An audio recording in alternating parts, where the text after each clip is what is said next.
You know what separates the people who dream about success from the people who actually live it? It's not talent. It's not luck. It's discipline. Discipline is the bridge between your current reality and the life you keep saying you want. But here's the challenge.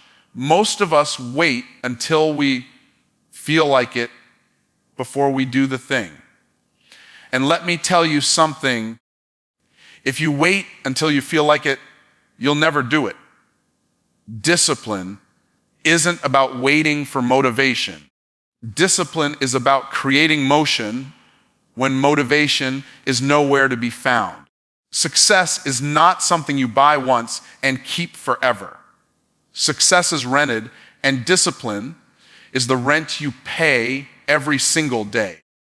Too many people think that once they hit a goal, land a deal, or finally reach a breakthrough, they can sit back and relax. But the truth is you don't get to stop paying. You don't get to skip rent. The moment you stop paying with discipline, success will evict you. This is why people rise high and then fall just as fast, because they thought yesterday's discipline would cover today's demands. Let me tell you, the landlord of success only accepts daily payments. When you wake up in the morning, you have two choices: pay the rent with discipline or forfeit your right to stay where you want to be. That means discipline in your health, discipline in your finances, discipline in your relationships, discipline in your business. You cannot expect long-term results from short-term effort. And here's the hook. Success doesn't care how much you want it. Success only cares how much you're willing to work for it. Wanting is free, but discipline is the price tag. Think about it this way. If you rent a house, you can't just tell the landlord, I really want to live here. I love the neighborhood. I feel inspired about this place. No, the landlord doesn't care about your feelings.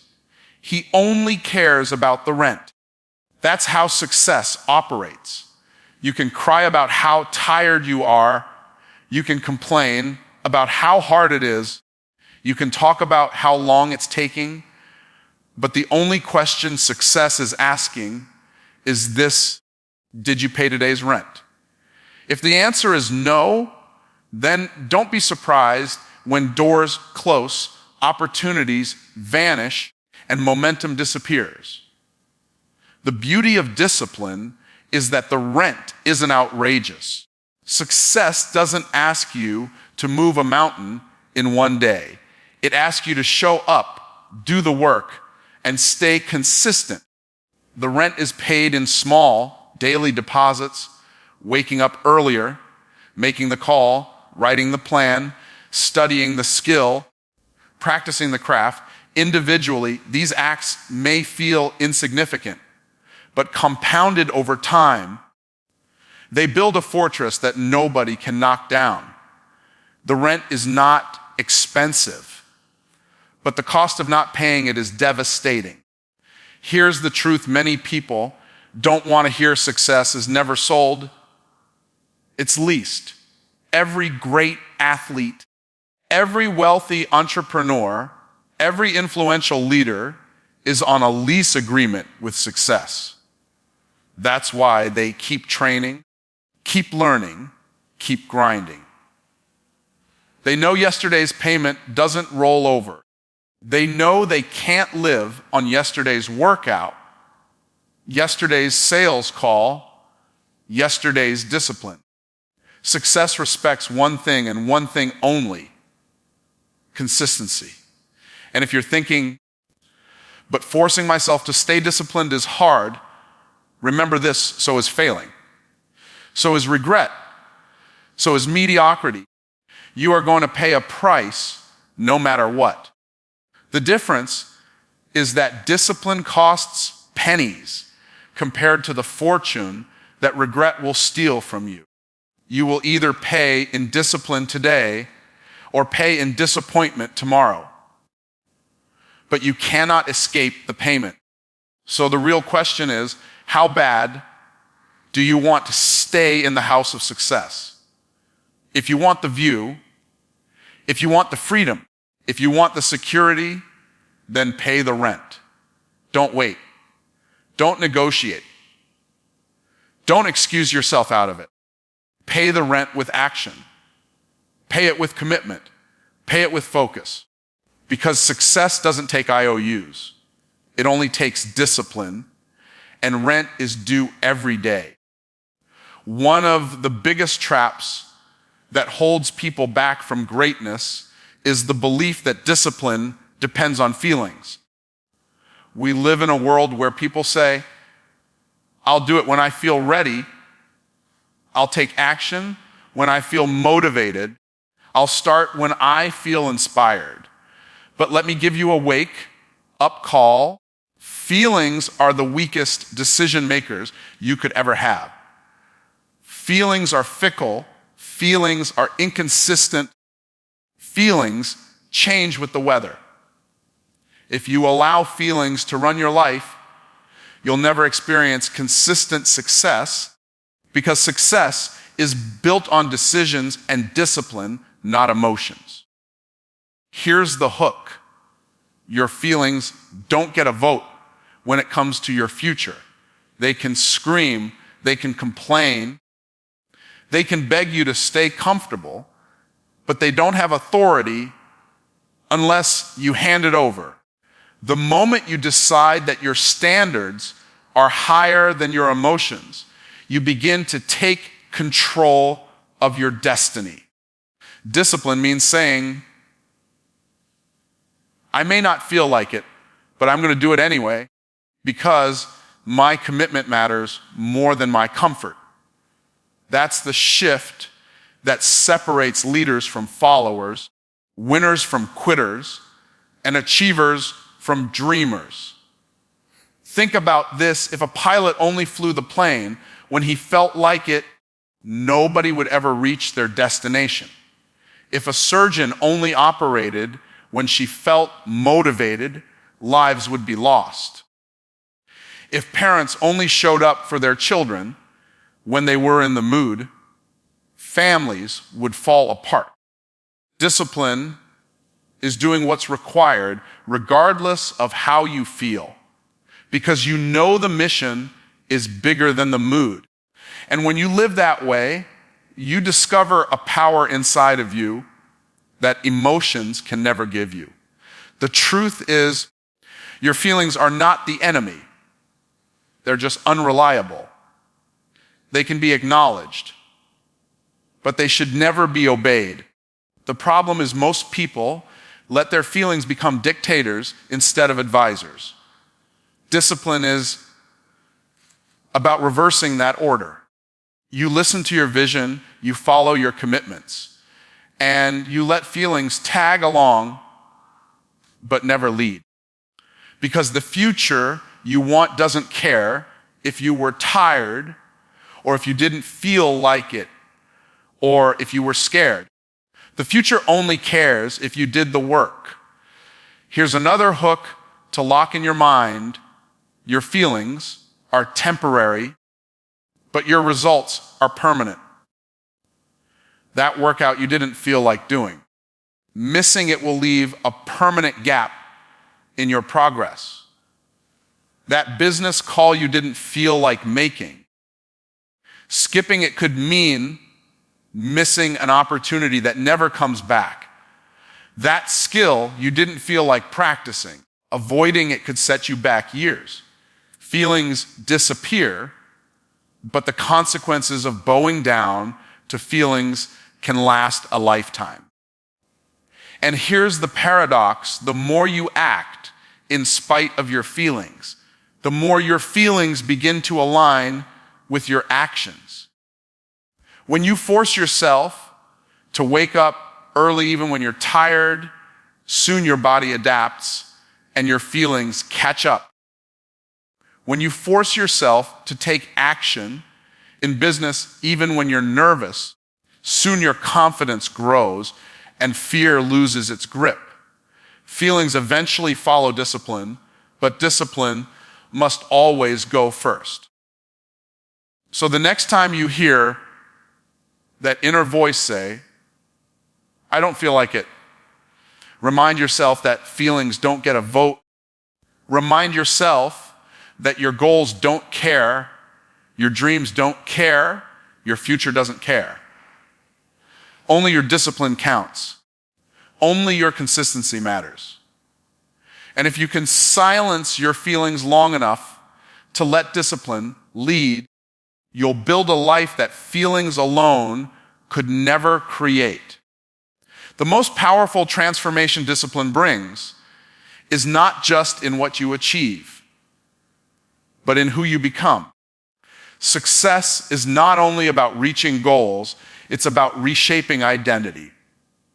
Every time you practice discipline, you're not simply checking off an action, you're casting a vote for the kind of person you are becoming. And here's the hook. The real power of discipline is that it rewrites your story from the inside out.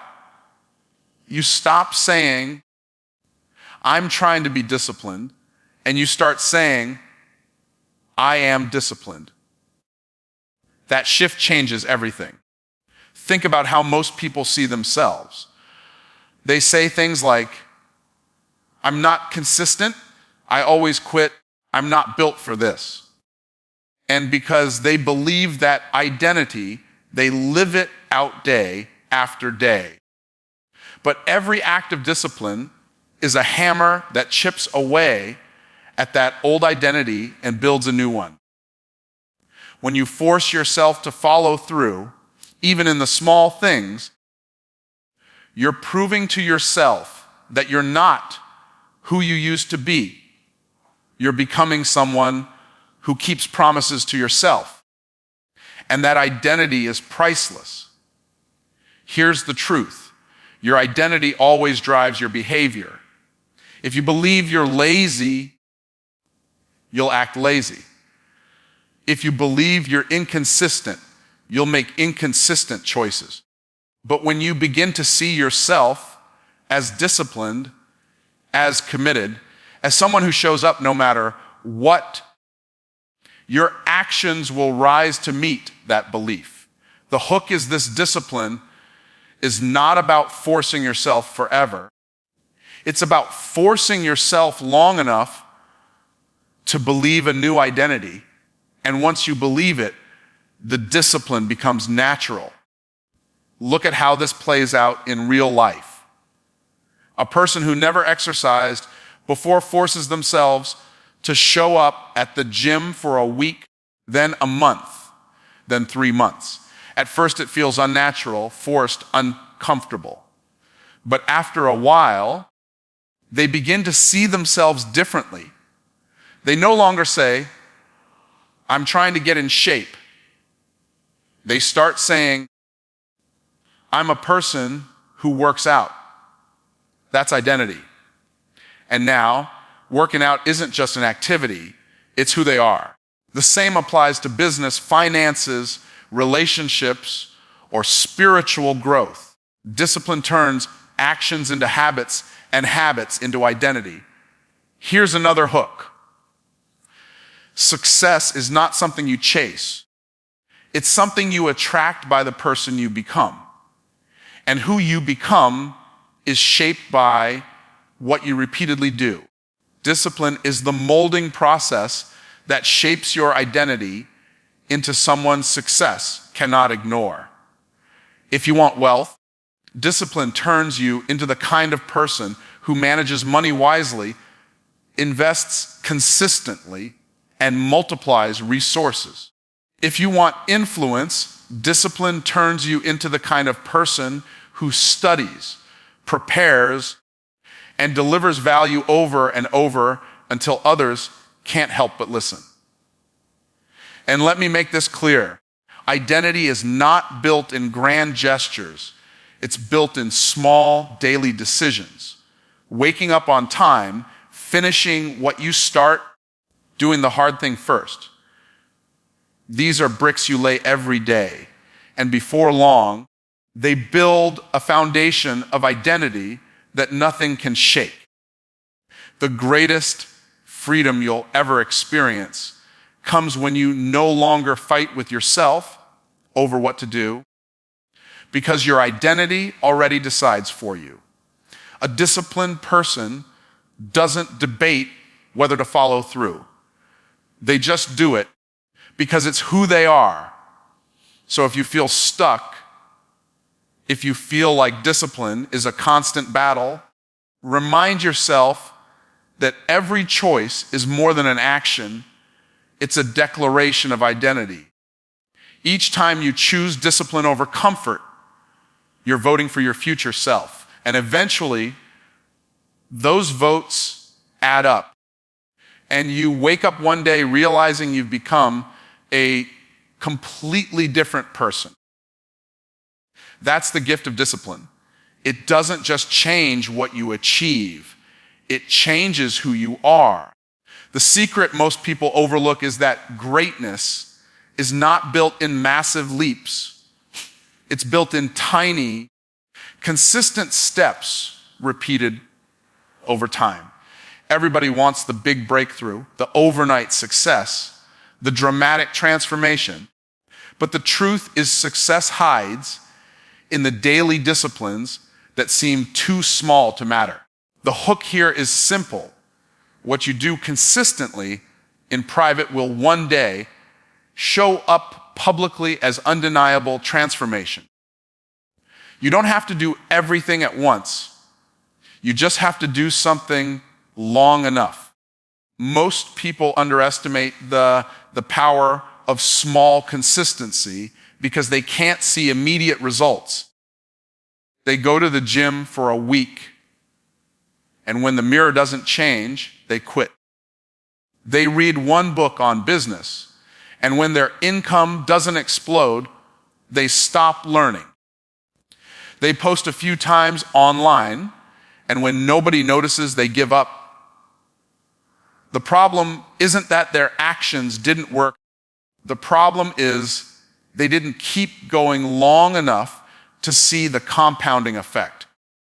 Consistency is like planting seeds. You don't dig them up after 3 days because the tree hasn't grown. You water them, you nurture them, and eventually you reap a harvest that looks impossible compared to the small seed you started with. Here's the hook you must remember. Consistency compounds. Small efforts multiplied by time create results so big that people will call them miracles. But they were never miracles. They were just the reward of staying consistent. Brushing your teeth for 2 minutes doesn't give you perfect teeth, but brushing every day for years does. Saving a few dollars doesn't make you wealthy, but saving consistently builds wealth that changes generations. Reading a page doesn't make you wise, but reading daily turns you into a leader others look to for answers. Transformation doesn't come from intensity, it comes from consistency. Think of the alternative.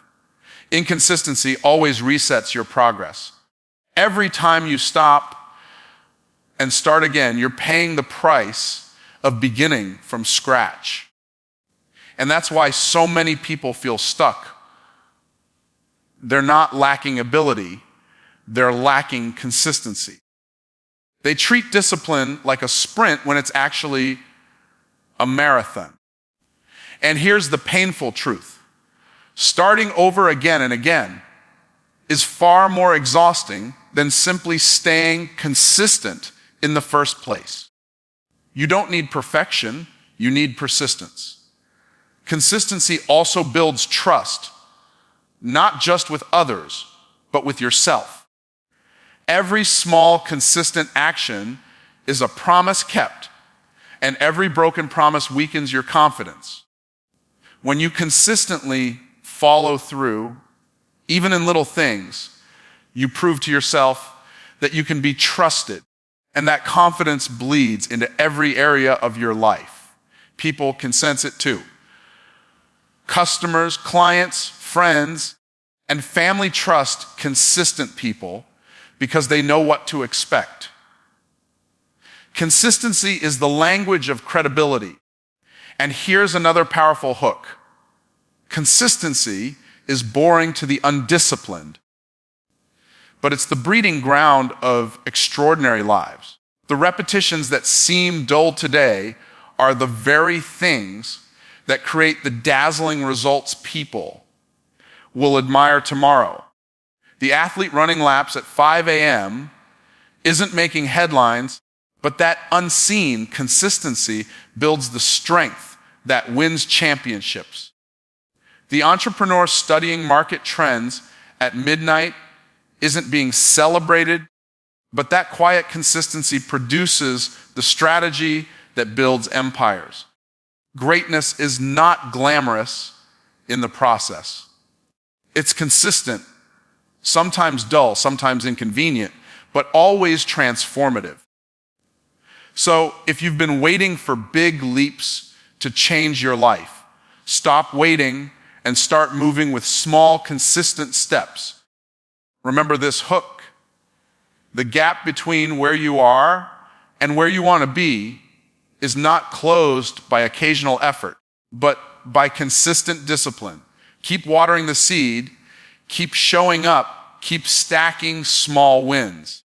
One day you'll wake up surrounded by the transformation that others call impossible, but you'll know it was built by consistency that looked small, but was always powerful. In the beginning, discipline always feels heavy. It feels unnatural, uncomfortable, even forced. You wake up early and your body screams for more sleep. You open the book and your mind drifts, searching for an easier distraction. You choose the salad instead of the fries, and everything in you feels deprived. That's the reality of starting discipline. It feels like you're fighting yourself every step of the way. But here's the hook. What feels forced today becomes freedom tomorrow. The very things that feel like a burden now are the very things that will liberate you later. When you first start a new habit, it feels like you're swimming upstream. Every stroke takes effort, and every inch forward feels like a battle. But keep going long enough, and the current shifts. What once felt like resistance now feels like rhythm. That's the beauty of discipline. If you stay consistent long enough, the force that once felt unnatural transforms into your natural state of being. The alarm clock that once felt like an enemy becomes a reminder of your commitment. The gym that once felt like torture becomes a sanctuary of growth. The practice that once felt like drudgery becomes the foundation of mastery. The hook here is simple. You don't have to love discipline. When you start, you just have to outlast the resistance until it loves you back. Too many people quit before that transformation happens. They judge the process too early. They assume that because it feels forced, it will always feel that way. But discipline, like a muscle, gets stronger the more you use it. At first it's sore, it aches, it feels impossible. Then, as you keep pushing, it becomes easier, smoother, more natural. Eventually, the thing that felt like pressure becomes the very thing that gives you power. And here's something most people don't realize. The freedom you want in life is on the other side of the discipline you're avoiding. You want financial freedom. then you must first practice the forced discipline of saving, budgeting, investing. At first, it feels restrictive, like chains holding you back from spending. But over time, that discipline turns into freedom. Freedom from debt, freedom from stress, freedom to make choices others can't. You want physical freedom, energy, health. Then you must first force yourself into workouts, clean meals, rest routines. At first, it feels suffocating, like you're giving up what you enjoy. But in time, that discipline creates the freedom to live fully, to move with energy, to thrive while others are breaking down. Here's another hook to grab. Discipline is the price of freedom. People think freedom comes from doing what you want whenever you want. But that's not freedom. That's slavery to your impulses. True freedom is the ability to choose what's best for you without being controlled by what's easiest for you. And you only gain that freedom by first enduring the force of discipline. The chains you feel now are the very tools that will cut you loose later. Think about it. A musician forces themselves to practice scales for hours, days, years. At first, it's monotonous. But eventually, that forced repetition becomes freedom to create beautiful music without thinking. A business owner forces themselves to study, to plan, to manage every detail. It feels exhausting. But over time, that forced effort becomes the freedom of a thriving enterprise that works even when they rest. What feels like labor in the moment transforms into legacy in the future. So the next time you feel like discipline is too forced, too unnatural, too heavy, remember the hook. Every ounce of forced effort is an investment in your future freedom. Stay with it long enough, and what once felt like a cage will become your wings. What feels like a burden today will become the blessing that sets you free tomorrow.